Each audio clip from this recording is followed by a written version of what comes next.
saurare da sunan da fatan kuna biyan shafinmu na Sirrin Mata TV. To ina so in muku jawabi ne.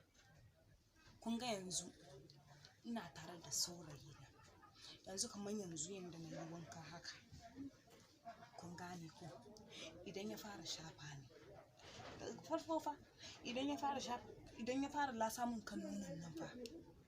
Idan yana lasa shi ina jin daɗi. Idan ya daina ina so ya zo daidai inda nonon na yake dinga lasa shi.